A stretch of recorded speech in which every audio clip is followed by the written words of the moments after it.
बहुत बहुत धन्यवाद। स्वागत की कड़ी संपन्न होने के बाद अगला कार्यक्रम जो मुख्य आज का कार्यक्रम है उसके रूप में राजेंद्र सिंह जी, हमारे कुछ मेहमान हैं, उनका कुछ अर्जेंट कार्य भी है, लेकिन थोड़ा सा राजेंद्र सिंह जी अच्छा बोलते हैं। और मैं चाहूँगा जो सालासर बालाजी में आपने बोला था 22 जनवरी को जब सीएम साहब आए थे, याद है क्या? है वैसा कुछ बोले आप, है ना? सबसे पहले माँ भारती के लिए अपना प्राणोत्सर्ग करने वाले हिंदुस्तान के सभी शहीदों को मेरा प्रणाम, मेरा नमन। कबीर जी ने कहा, कबीरा जब हम पैदा हुए जग हंसे हम रोए। बालक जैसे ही पैदा होता है तो बाहर वाले हंसते हैं, बच्चा रोता है। ऐसी करनी कर चले हम हंसे जग रोए। और आज वो लोग जिन्होंने अपना प्राणोत्सर्ग सीमा पे किया, उनको पूरा विश्व, पूरा भारत सम्मान की दृष्टि से देखता है। भारत की धरती वीर सपूता धरती है और मैं एक छोटा सा कार्य करता हूं। मेरे आग्रह से भैरू सिंह जी शेखावत साहब उपराष्ट्रपति रहते हुए 20 शहीद सैनिकों के घरों तक आंसू पहुंचने आए। जब भी मैं छोटा कार्यक्रम मिस कॉल करता तो निश्चित रूप से भैरू सिंह शेखावत साहब आज संसार में नहीं है, वो आते। उन्होंने कर्नल टाड का एक कहा शब्द कहा कि शेखावाटी की धरती से, माँ की कोख से बारूद पैदा होता है और वो बारूद देश की रक्षार्थ कहीं पड़ जाता है। हमारे शेखावाटी और मारवाड़ की परंपरा है कि शहीद की माँ क्या कहती है, सुत मरिया हित देश रे, सुत मरिया हित देश रे, हर कियो बंधु समाज, माने हर की जन्म दे जितनी हर की आज। अर्थात जितना माँ को गर्व उस दिन नहीं हुआ जिस दिन बच्चा पैदा हुआ, लेकिन माँ कहती है गर्व आज है, आज मेरा बेटा तिरंगे के साथ आया है। इलान देनी आपनी हालरियां हुलराए, पूत सिखावे पालने मरण बढ़ाई माए। ये राजस्थान की धरती है, माँ पालने में ही सिखा देती है। इसी प्रकार हमारे गौरव पाठ भी हुआ करते थे, बालो पाखा बाहर आयो, माता बैन सुनावे यूं, मारी कोख सिलाई रे बाला, मैं तो इस सकरी घूंटी दूं। घूंटी देते समय माँ कह रही है कि मेरी कोख की लाज कभी मत गमाना। तेज कटारो नालो काट्यो, नालो काटत बोली यूं, बेरियारी फौजा रे बाला, शीश काट घराइए तू। अर्थात जब बच्चा पैदा होता है सबसे पहले नाला काटा जाता है, तो जब समय मिले, जिस प्रकार आपका तेज कटारे के साथ नाला काटा जा रहा है, तो दुश्मन की नाड़ उतारने का मौका मिले तो आप उतार देना। सोन पालने बालो झूले झोटे झोटे बोली यूं, इतनी बार हलाइए धरती मैं तो जितना झोटा दूं। मैं तुम्हें जितनी बार झोटा दे रही हूं उसी प्रकार सीमा पर हलचल हो और देश की रक्षा का मौका मिले तो ये हलचल हिंदुस्तान की जनता देखे।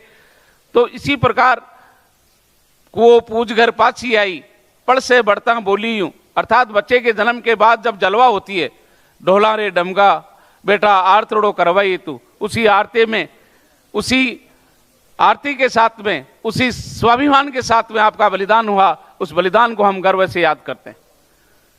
देश की आजादी के बाद में लगभग 5000 कुर्बानियां हुई, शहादत हुई। मैं शहीदों के लिए काम करता हूं और दुर्भाग्यशाली आदमी भी हूं कि मेरी हाथ से 60 शहीद वीरांगनाओं की चूड़ियां जड़ी है, उनकी मांग मेरे सामने उजड़ती हुई मैंने देखी है। एक शहीद की वीरांगना क्या कहती है, महिलाओं पर खड़ी गोरड़ी खड़ी सुखावे केस जी, कह दी जो प्रीतम ने कागा गोरी रो संदेश जी। आप मेरा संदेश पहुंचा देना। बहना की राखी को रुतबो भुआ की आशीष जी, माइड को मत दूध लजा जो जब तक धड़ पर शीश जी। तुम्हारे धड़ पर जब तक शीश है, मां भारती की सेवा में पीछे मत हट जाना। बिन मनिया बिन जीतियां धनी आविया धाम, पग पग चूड़ी पाछटू रे जावतरी जाम। अगर आप बिना मरे बिना जीते आ गए घर में, पीठ दिखा कर आ गए, तो एक शहीद वीरांगना कहती है आप मुंह दिखाने लायक नहीं रहोगे। ऐसा देश, ऐसा वेश। मैं इस मंच के माध्यम से कहना चाहूंगा कि करगिल युद्ध से पहले किसी भी शहीद का पार्थिव देह उनके घरों तक नहीं आता था। धन्यवाद उस परमात्मा की शरण में बैठे हिंदुस्तान के उस महामना को, अटल बिहारी वाजपेयी को, जिन्होंने शहीदों के घरों तक ये पार्थिव देह भेजने का काम किया। दूसरा, आज का जो नरेंद्र भाई मोदी भारत का प्रधानमंत्री है, आज अपन इस बिरला ऑडिटोरियम में बैठे हैं, लेकिन देश के प्रधानमंत्री और देश के रक्षा मंत्री उस चोटी पर उन शहीदों के चरणों में नमन करने गए हैं। ये हिंदुस्तान का सौभाग्य है। शहीदों की जो भी समस्याएं, मेरा एक पत्र चल रहा है, यहां संगठन के लोग भी बैठे हैं। दूध का कर्ज, जब मिस्साबंदियों को 30,000 रुपए मासिक दिए जा सकते हैं, तो शहीद के माता पिता को भी एक विशेष पैकेज राजस्थान सरकार और भारत सरकार जारी करे। दूध के पैकेज के रूप में उनको कम से कम 30,000 मासिक पेंशन दे। गलत हो तो माफ करना। हकीकत छुप नहीं सकती बनावट के उसूलों से, खुशबू आ नहीं सकती कागज के फूलों से। शेयर करने हम जो निकले, हमारे भी कुछ अरमान थे, जो ही पेट टिका हड्डियों के ये बयान थे। मैं कल परसों पढ़ रहा था, आज भी एक चाइना बॉर्डर पर हमारा वीर सैनिक शहादत के बाद भी सेवा ड्यूटी देता है।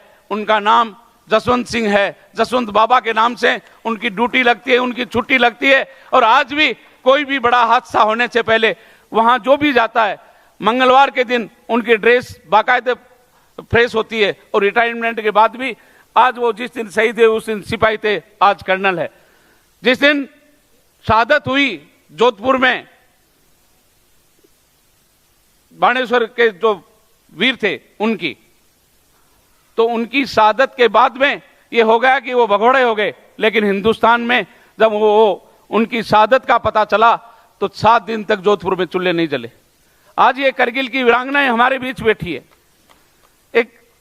एक मां क्या कहती है, एक मां क्या कहती है, अंधा बेटा युद्ध पे चला तो ना जा न जा उसकी मां बोली। वो बोला मैं भी कम कर सकता हूं दुश्मन की एक गोली। जिक्र शहीदों का हो जहां मेरा नाम ना आए, देखो वीर जवानों अपने खून पे ये इल्जाम ना आए। मां ना कहे कि मेरे बेटे वक्त पड़ा तो काम ना आए। ऐसे ऐसे ऐसे वीर हुए। और लता जी ने गाया, ए मेरे वतन के लोगों तुम खूब लगाओ नारा, ये शुभ दिन है अपना लहराओ तिरंगा प्यारा। पर मत भूलो सीमा पर वीरों ने प्राण गंवाए, कुछ याद उन्हें भी कर लो जो लौट के घर ना आए। जब घायल हुआ हिमालय, खतरे में पड़ी आजादी, उस समय उस आजादी को बचाने का काम उन वीरों ने किया। और जब हम बैठे थे घरों में, वो झेल रहे थे गोली। जय भारत, जय हिंद, नमस्कार। बहुत बहुत आभार श्रीमान राजेंद्र सिंह जी शेखावत। मेरी प्रार्थना रहेगी डॉक्टर आदरणीय लादूराम जी, आप जिनका दुपट्टा पहना करके सम्मान करें। बहुत जोरदार तालियां बजाएं सज्जनों, आपने बहुत सुंदर बात इस मंच के माध्यम से बताई है। हमारे बीच में श्रीमान महेंद्र सिंह जी शेखावत, आप हुडील गांव नागौर की सरजमी से आस्था परिवार सेवा संस्थान करके आपका जयपुर में संस्थान चलता है। गरीब परिवार की सेवा में आप हमेशा अग्रिम पंक्ति के अंदर खड़े रहते हैं। एक बार बहुत जोरदार तालियों के माध्यम से आप सब लोग जिनका सम्मान करें, बहुमान करें, आज्ञावंदन करें। बहुत बहुत आभार श्रीमान महेंद्र सिंह जी के रूप में आपने बीच में मेहमान जगह पधारेड़ा है। बाकी भी समय बहुत कीमती है, तो मैं मंच की आज्ञा ले मान सम्मान को कार्यक्रम आगे प्रारंभ करना चाहूँ। फिर बाद में प्रणामी जी आपने पहले 2 सम्मान आपके हाथ से पहले बोला था, तो मैं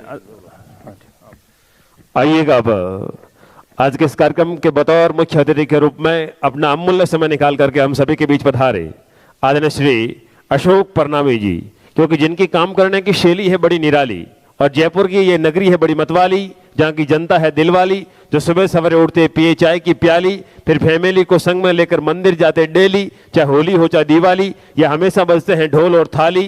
देश प्रेम के खातिर आतुर युवाओं की टोली, जो हंसते हंसते सीने पर खा जाते हैं गोली। और यहाँ पर सब धर्मों के लोग रहते हैं जैसे हम झोली। अब माइक्रोफोन पर श्री अशोक परनामी जी, जिनकी काम करने की शैली है बड़ी निराली, और अब बजाएं एक बार बहुत जोरदार ताली। बहुत खूब।